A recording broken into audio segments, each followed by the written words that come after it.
kung mapapansin nyo kanina sa ating binasa, ewan ko kung familiar kayo sa kwentong yan. Okay? Actually, ito po yung pagkakataon na nagkaroon po ng queen ang Kingdom of Judah. Puro hari lang po yan, pero may nag-reign na queen for a period of time dahil po sa pangyayaring ito. Okay?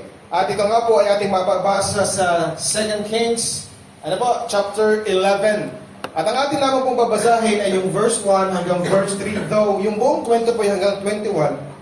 Pero dito lang po tayo magpo-focus sa verse 1 to 3 para at least alam nyo po yung ending na nangyari. Ito po ang sabi ng Bible, "And when Athaliah, the mother of Ahaziah, saw that her son was dead, she arose and destroyed all the seed royal." Ibig sabihin po nung lahat po ng tagapagmana ng kaharian. Ibig sabihin yung apo niya at yung mga iba pang mga apo ay iba pang mga anak sa ibang asawa ni Ahaziah ay kanya daw pong patayin. Verse 2, "And Jehosheba, the daughter of King Joram, sister of Ahaziah, took Joash," yung isa po, yung apo niya, direktang apo niya po ito, si Joash, the son of Ahaziah, "and stole him from among the king's son, which were," slain. Talagang pinatay po ni Athaliah yung pong mga nakalinya para maging hari. Pero itinakas po ni Jehosheba si Joash, hid him, even him and his nurse in the bedchamber from Athaliah, so that he was not slain, para ma-preserve po ang kanyang buhay. At ano ang nangyari sa verse 3?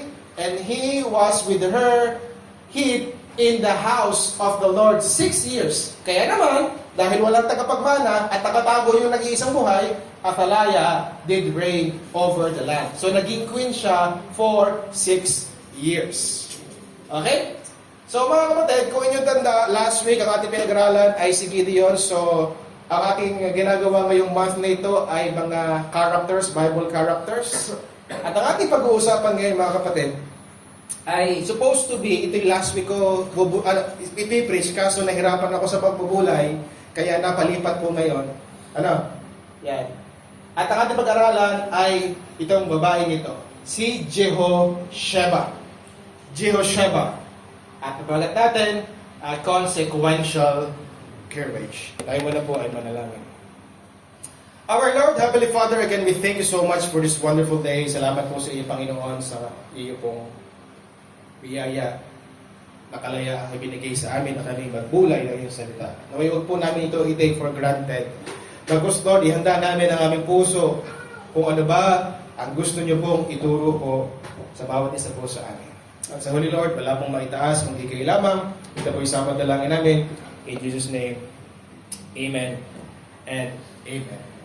Okay, siguro hindi familiar sa inyo ang pangalang yan, Jehosheba. At hindi na po ako nagtataka. Pero bago natin siya bulayin, let me start with a true story from history. There was a woman named Susanna. Yan po. There's a woman in history named Susanna. She is from London and she married a preacher ng pangalan po ay Samuel. Okay? It was during late 17th century to early 18th century. So mga kapatid, noong mga panahon yan po ang panahon na super hirap ng buhay. Kasi yan po ay dahil sa resulta ng mga katatapos lang na maraming gera. Okay? Tapos dagdag pa po doon mga kapatid. Si Susana ay merong 18 anak. Yes, 18 children.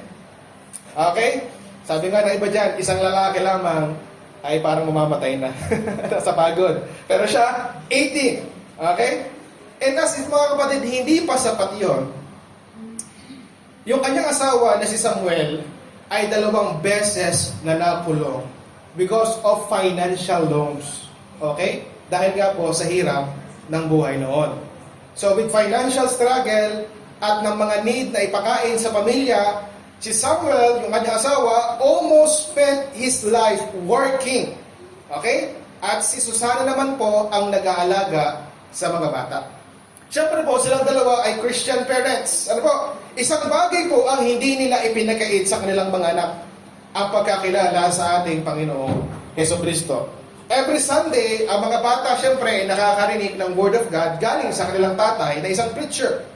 And the rest of the week, ang ginagawa ni Susana ay tinuturuan niya ang mga batang ito sa pagkakilala sa ating Diyos at sa Ebanghelyo. Okay?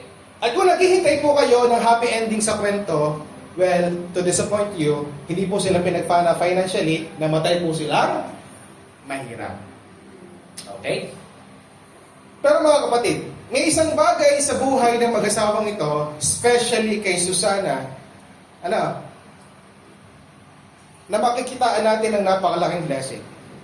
Dahil dinisipulo niya ang kanyang mga anak, kahit sa hirap ng buhay, at ipinakita ito ang yaman na pwede lang niyang maipamana. Right?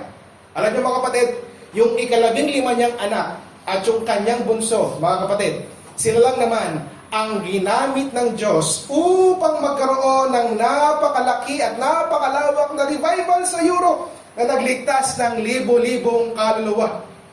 At yan po ay si John Wesley, 15, at si Charles Wesley, 18, yung bunso. Mga kapatid, si Charles Wesley po ay isang composer. Siya po ang nag-compose ng Hark the Herald Angels Sing at iba pang mga hindi natin pamilyar na mga hymn dyan po sa ating hymnal. Okay? Mga kapatid, what my point is, hindi sayang ang investment ni Mrs. Susana Wesley sa pagdidisipulo sa kanyang mga anak. And belated Happy Women's Day po. Okay, sabi ko last week dapat ito.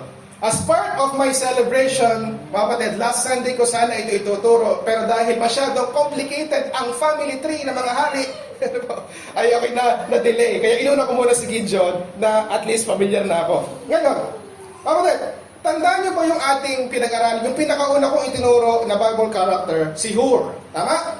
Diba? Ang isa nga sa mga puntos ko doon, si Hur ay hindi masyadong kilala, pero ang laki ng kanyang ginawa kung bakit nagtagumpay po ang Israelites sa mga Amalekites. If tingin nyo, hindi pamilyar si Hur, lalo na po ang ating pag-aaralan ngayon. Si Hur, at least na-mention siya ng at least less than 10 times, pero hindi po mababa ng 5. Okay? Alam niyo ba, ang ating pag-aaralan, si Jehosheba, ito lang ang tanging mention sa kanya sa Bible, wala na. Yan lang, iisang verse lamang, verse 2. But Jehosheba, the daughter of King Joram and sister of Ahaziah. Ano po?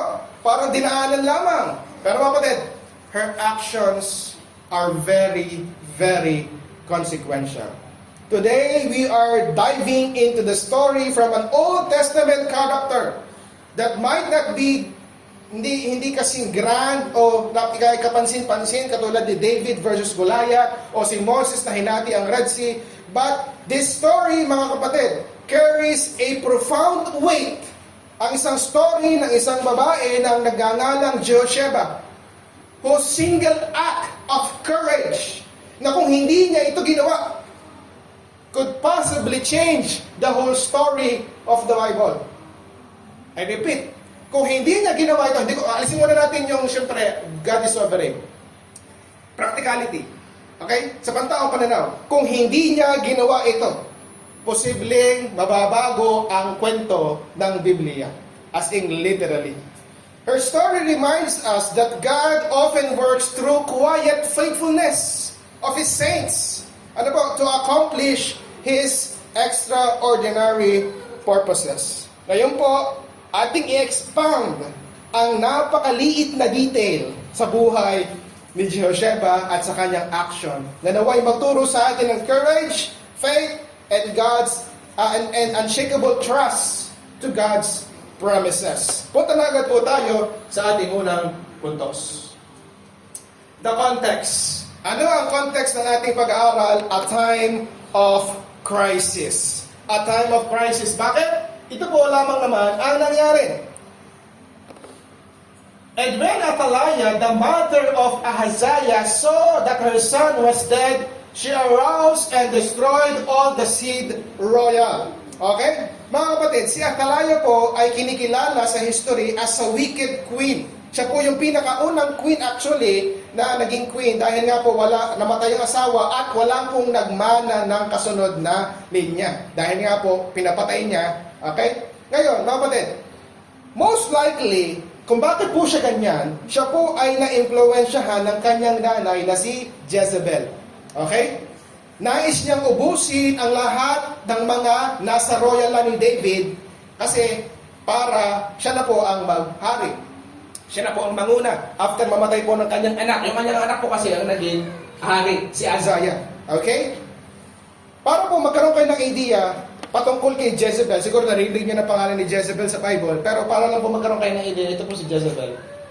1 Kings chapter 18 verse 4. For it is so, when Jezebel cut off the prophets of the Lord, that Obadiah took 100 prophets to hid them by the 50 in the cave and fed them with bread and water. Mga kapatid, alam niyo ba kung gaano kalipit niya si Jezebel na yan? Pagka nalaman niya na kayo isang propeta, kaya papatayin niya kayo.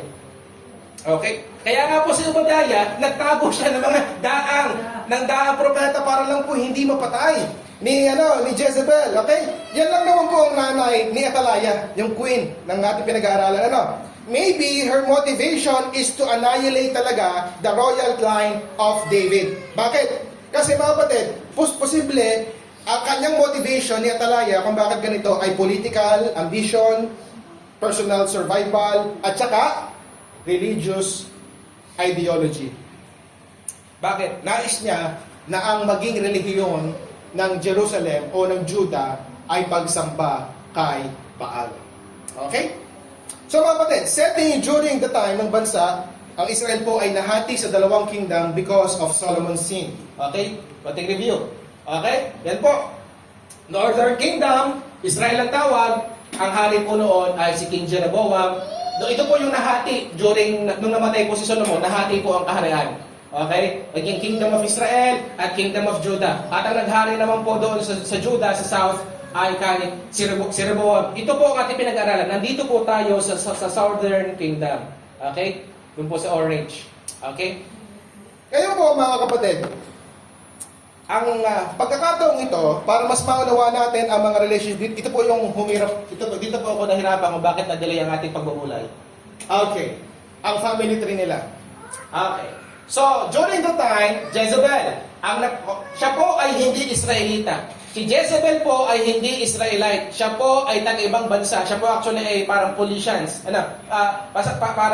Sa Middle East po. Ngayon, si Ahab, hari ng Israel, na pangasawa niya. Okay? So yan. Nagkaroon sila ng 3 anak.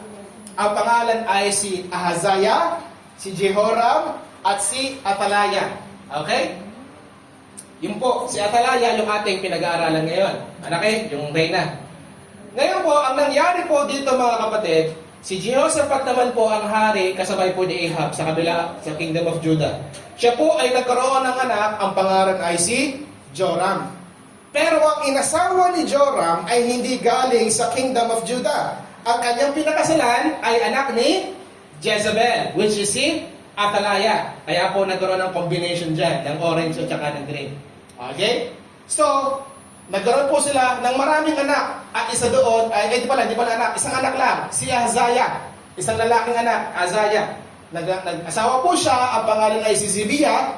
Okay? At ang kanilang anak ay si Joash. Okay, si Jehosheba, nasa labas pa yan. Makita natin mamaya kung ano ang kanyang relationship. So yun po mga kapatid. Kaya nakakalito yan dahil pansinin nyo, pareho ang pangalan nito. Tapos actually, ang nickname ni Jehoram ay Joram. Kaya po, nalito ano ba? Nagkasawan sila magkakapatid. Okay, kaya ako nalito. Anak niya, tapos kapatid niya yung isa ngayon. Kaya ako nalito po. So, talagang ating muna pong binulay. Ngayon po mga kapatid, tingnan nyo. Sino ngayon si Jehosheba? Ito po si Jehosheba mga kapatid. Si Jehosheba ay, anak po, nakalagay naman dun sa ating verse, anak siya ni Joram. Okay? Yan. At actually, kung anak siya ni Joram sa ibang babae, ibig sabihin, kanyang stepbrother si Ahaziah. Tama? So ito po kapatid. Athaliah is the stepmother of Jehosheba. Stepmother. Joash is nephew of Jehosheba. Okay? Kasi kapatid ng kanyang anak ng kanyang stepbrother. At si Joash naman mga kapatid, ay apo ni Athalaya. Ganyang kasama si Athalaya na kahit yung kanyang apo ay kanyang papatayin. Wag lang magkaroon ng tagapagmana ang hari. So yan po mga minamahal ang ating po. So at least alam natin yung relationship nila. Ngayon, mga kapatid, sa bahaging ito, Athaliah was daughter of King Ahab of Israel. She married Joram, king of Judah, to strengthen the alliance between the northern and the southern kingdom. Okay? At ang union na ito, mga kapatid, ang nagdala ng influence ng Baal worship sa Judah, na idolatry, mga minamahal. Okay? After King Joram's death, okay, their son Ahaziah became king, pero 1 taon lamang at siya po'y namatay. Okay? Alam naman natin, typical sa mga panahon noon na maraming anak sa iba't ibang babae. So with that, at least alam natin ang relationship ng mga characters. So sa bahagi yan, mga kapatid, pansinin niyo yan. Ayaw ni Athaliah na mawalan siya ng position of power. Okay? Position of power. Kanyang ginawa ay kanyang siniz ang throne ng Judah at sinicure ang kanyang posisyon upang ang kanyang ginawa ay pinapatay ang lahat ng mga legitimate na tagapagmana ng trono ng Judah. Okay? So yan po ang sitwasyon. So sa bagay ito, mga kapatid, she wants to eliminate all potential rivals by ordering the death of the royal heirs. Okay? Lahat ng descendants ni David. Okay? At kasama nga po ang kanyang apo dyan. Ngayon, massacre po talaga ang nangyayari dyan. Massacre. Kasi po, yung iba dyan, mga bata pa. Tama? Tandaan niyo si Joash, sabi, siya ay baby pa. Baby pa siya nung siya dinala doon sa... Kaya kasama yung nurse, kasama yung kanyang tagapag-alaga, na itinapas. Okay? But this is not simple as a power-hungry woman. Power-hungry queen. Hindi po dahil siya gutom lamang sa kapangyarihan. Actually, this is a calculated move to wipe out the Davidic line. Okay? Kasi ito po ay kadugtong or importante sa covenant ng Diyos sa darating na Messiah. Ano sabi ng Panginoon kay David? Sa 2 Samuel chapter 7 verse 12 and 13. Si David ang kausap, "And when thy days be fulfilled, and thou shalt sleep with thy fathers." Pag namatay ka na, ito ang gagawin ko. I will set up thy seed after thee. Yung mga anak mo, mga apo mo, yung nakalinya sa iyo, David, which shall proceed out of thy bowels. And I will establish his kingdom. Itinutukoy dito ang tao, yung his. He shall build an house for my name, and I will establish the throne of his kingdom forever. Yun. Ibig sabihin, hindi tao tinutukoy dyan. At tinutukoy dyan, yung Mesayang tagapagligtas. Si Jesus Christ, alam na natin yun. Pero sila, hindi pa nila alam. Okay? So mga kapatid, yung balak ni Athalayang patayin lahat ng tagapagmana ng trono ni David ay isang crucial moment sa history na kung walang naligtas, putol ito. Gets? So mga kapatid, sa pagkakataong ito, be reminded, anak siya ni Jezebel, si Athaliah. So mga kapatid, na nagpatay ng daang-daang propeta, alam niya na habang may posibilidad na buhay na tagapagbana si David, ang prophecy ay mangyayari at hindi nila lubusang mako-convert ang Israel kay Baal. The line of David, mga kapatid, the line that would one day bring forth Jesus Christ, the Messiah, ay nasa brink ng extinction. Mga kapatid, the question is, have you ever faced application to? When it seemed that all hope is lost. Okay? When the promises of God felt na parang ang layo, distant. Okay? At talagang parang, gaya ng sabi ng awit, hindi mo maintindihan ang mga nangyayari. Nga doon nakaposisyon ang Judah ng pagkakataong ito. And yet, mga kapatid, in the midst of this crisis, God has already set a plan in motion through an unlikely hero, which is Jehosheba. Imagine, mga kapatid, ang pagkakataong ito ay nakakatakot. Isipin mo, meron kang reynang parang ganyang kabaliw na gustong patayin lahat ng mga babies at mga bata na tagapagmana. Hindi natin alam yung background na malaki, na marami kay Jehosheba kasi isang verse nga lang siya nabanggit. Pero one thing is for sure. Ano sabi ng James chapter 4 verse 17? Therefore, to him that knoweth to do good and doeth it not, ano daw ito? Hindi kasalanan. Siya nakakaalam na gawin ang tama, pero hindi ito ginagawa, ito ay kasalanan. Mga kapatid,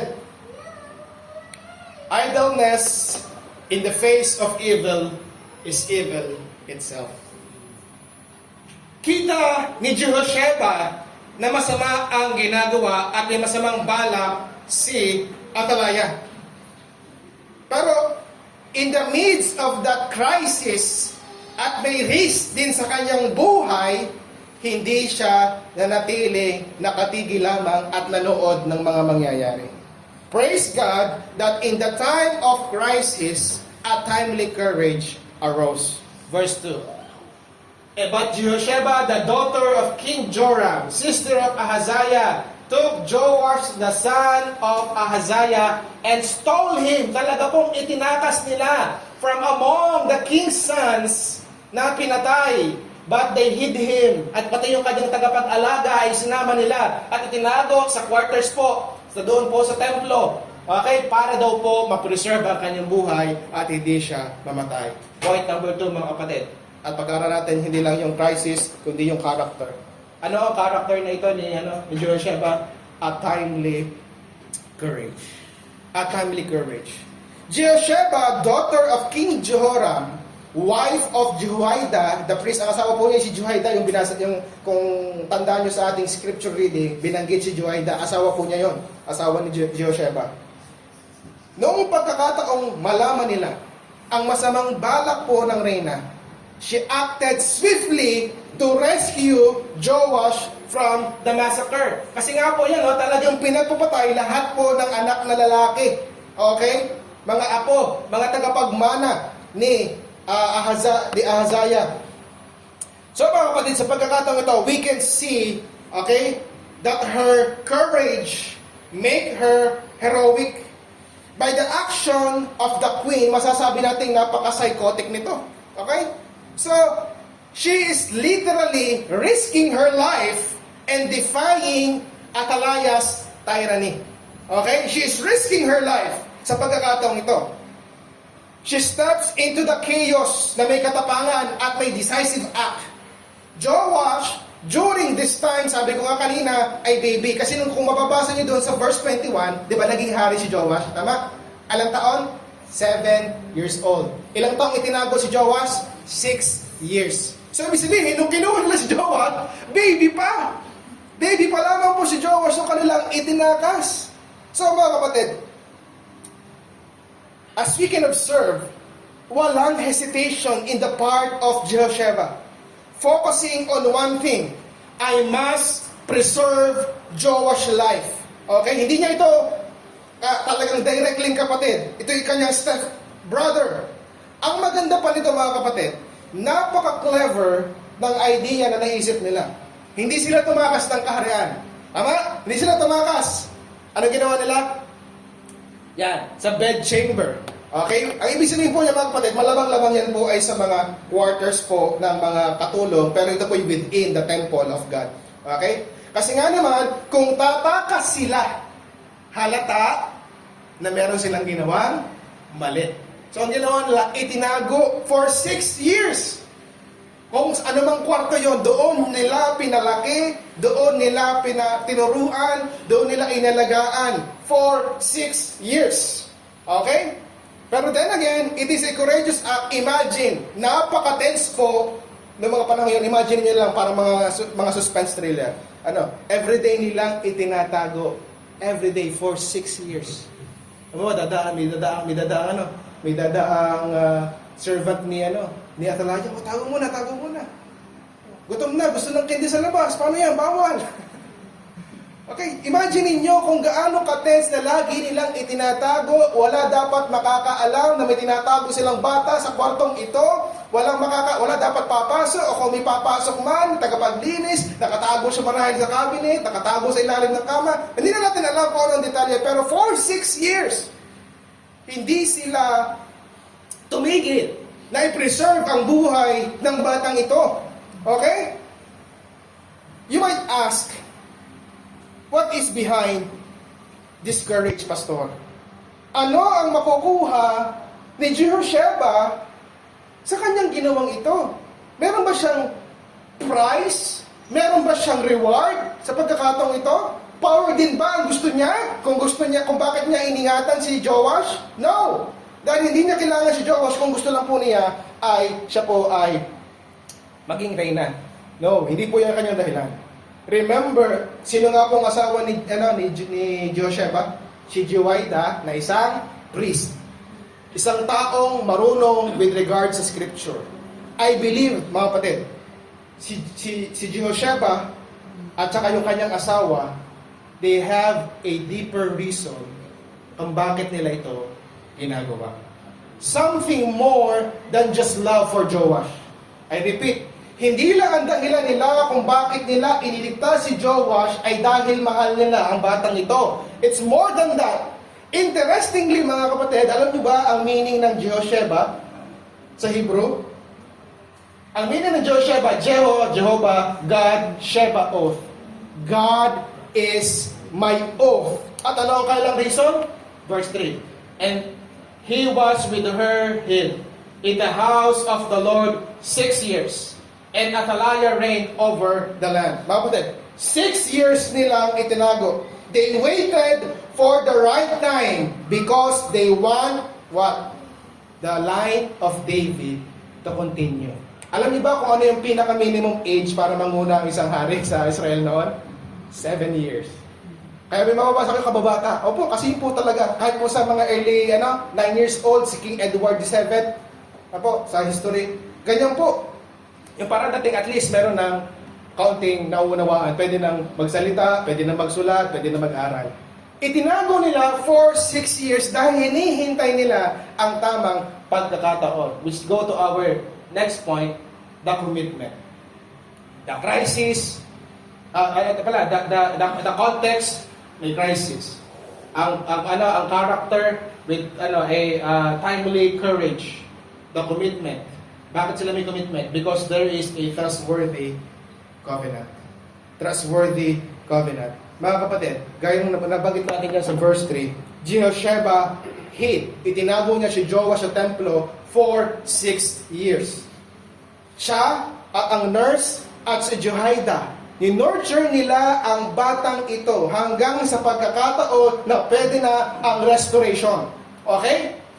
This wasn't a fleeting act, mga kapatid, but a long-term commitment. Hindi ito parang, okay, ingatan natin si Joash at no, talagang kanilang ihanda ang batang ito dahil alam nilang ito ang magiging sunod na hari. Okay? They raised Joash in God's house away from Athaliah's influence. Okay? Nagpapakita, mga kapatid, na ang ginawa ni Jehosheba ay hindi lang dahil mahal niya ang pamangkin niya, kundi dahil nais niya talagang magpatuloy ang linya ng hari. Si Jehoiada, isang priest, malalim sa scripture, alam niya ang promise ng Diyos. 2 Samuel chapter 7 verse 16. And thine house, si David po ang kausap, King David, and thine house and thy kingdom shall be established forever before thee. Thy throne shall be established forever. Look at that. Ito'y assurance kay David na hindi titigil ang kanyang lahi. Hindi mapuputol ang kanyang linya. At alam ito ni Jehosheba. At ipinaglaban niya ito. Kapatid, nung moment na nagkakamatayan na ng mga bata, nagkakamatayan na ng mga legitimate na tagapagmana ng trono, ito ang nasa sa isip nila. Paano na lamang ang promise ng Diyos? Hanggang dito na lamang ba yun? Oh. Nung nakita nila may pag-asa pa na yung isang bata ay maliligtas at mapipreserve ang buhay, kinuha nila Itinago nila at iniris nila ang kanilang buhay, ang kanilang reputasyon para lamang sa pagkakataong ito na hindi maputol ang linya ni Haring David. Imbis na ang isipin na ang Diyos na ang bahala, bahala ng Diyos, sabi naman niya, gagawin niya yan. Yes, tunay po yun. Pero sabi ko nga kanina, idleness in the face of evil is evil itself. She acted with commitment in her heart. Kung may pangako ang Diyos, ako na ang gamitin ng Diyos para sa bagay na ito. Tama? Hindi yung tayo naghihintay na lang lagi, Panginoon. Mga kapatid, yun po'y pananampalataya din. Pero ang pananampalatayang walang gawa ay walang magagawa. Mga kapatid ko, mga minamahal, as if Jehosheba put it in her heart, ako na ang gamitin ng Diyos, ma-preserve lamang ang linya ni David. They had all 6 years para umalis, para tumakas, para tumakbo, para lumayo, dahil magulo. At ano bang mapapakinabangan namin dito? Yayaman ba kami? May premyo ba? Wala. Hindi yun ang kanilang iniisip. Jehoshaba's faith, ay hindi nakatingin sa present danger. At ang kanyang iniisip ay ang future deliverance ng ating pong Panginoon. Her sustained effort shows that she truly believes that God will send the Messiah for them. Nung nabasa niya yung 2 Samuel na yan, naniniwala talaga siya, talagang may papadala ang Diyos na hari pang walang hanggan. Naniwala siya doon, pinanghawakan niya yon. Nabasa niya yon sa mga propeta. At hindi lang niya basta pinanghawakan, inilis niya ang buhay para lamang matupad itong pangakong ito. Mula nung itinago nila si Joash, hanggang sa pagkakataong nabasa natin kanina sa verse 21, na siya'y naging hari, pinanghawakan niya ang pangako ng Diyos. Hindi siya nawala ng pag-asa. Inilagaan niya, inihandaan niya, pinagplanuhan nila, nag-antay sila because they are clinging to the hope. Hindi sayang ang aming mga ginagawa. Hindi sayang ito. Hindi sayang, hindi walang kabuluhan ang pagpapagal na ginagawa ko. And that's what you call perseverance. Sabi nga po ni Charles Spurgeon, medyo nakakatawa ito. By perseverance, the snail reach the ark. Yung ark ni Noah. Tama? By perseverance, may isang snail, kahit pabagal, nakarating din sa dulo. Ano puntos ka, kapatid? Your quiet faithfulness matters. Hindi kailangan ipaalam sa madami. Hindi kailangan madaming verse. Hindi kailangan maraming makakilala sa iyo. But by your faithful perseverance, mga kapatid, yan ay mahalaga at may epekto yan sa hinaharap, mga minamahal kong mga kapatid. Ngayon, obvious naman, mga kapatid, alam natin na hindi na nakita ni Jehosheba ang katuparan ng pagdating ng Messiah. Tama po? Alam na, obvious naman, hindi niya nakita yun.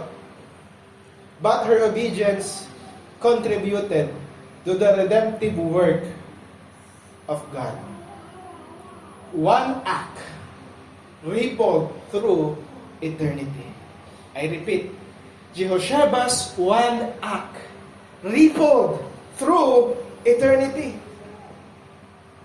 Practical application.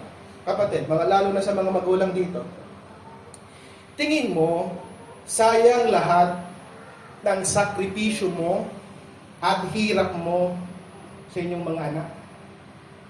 Sa mga batang yan na makukulit, batang yan na malilikot, sa mga Sunday school teachers dito, do you think it is worthless to preserve the faith na meron ka?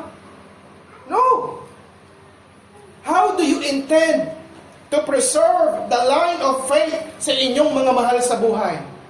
How do you intend to preserve the love of God mula sa iyo, patungo sa iyong asawa, sa iyong mga anak, sa iyong mga apo, at sa mga susunod pa?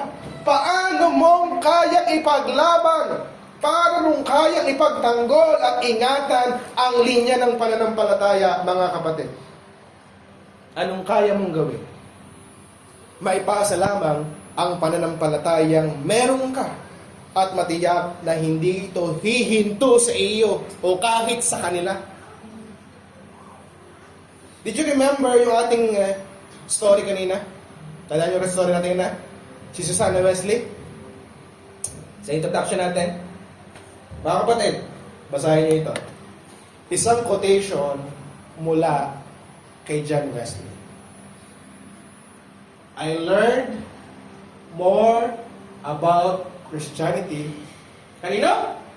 From my mother, than from all theologians in England. Imagine the life of Susanna Wesley. 18 anak. Wala silang maipakain. Wala silang pera. Nakulong na nga ang tatay dahil sa maraming utang. Pero hindi niya pinabayaan. Anak, magtuwalay na yan. Ang Panginoon. At anong nangyari sa anak niya? Revivalist. Libo-libo ang naligtas sa kanyang anak. So, mga kapatid ko sa Panginoon, mga magulang, at sa mga gustong maging magulang, kahit hindi na natin makita, ano bang magiging buhay ng aking apo? Ano magiging buhay ng aking anak? Okay?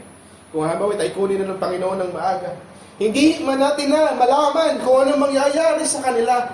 Pero habang may lakas pa, habang may karunungan pa, habang hindi pa tayo malilimutin, hindi pa rin tayo mabugnutin. Ano po?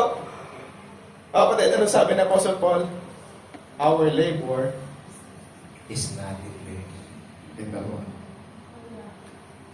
Just like Josheba, how do you plan to use your God-given life for the future generations? Hindi ka naman makilala, hindi mo man makita yung end goal, pero anong kaya mong inis? Your life, kapatid, your life matters and your influence matters. Josheba, isang verse lang nabanggit, pero mga kapatid, just like I said, that courage is very consequential. Tayo po lahat ito mga tunikid na tayo po manalaman.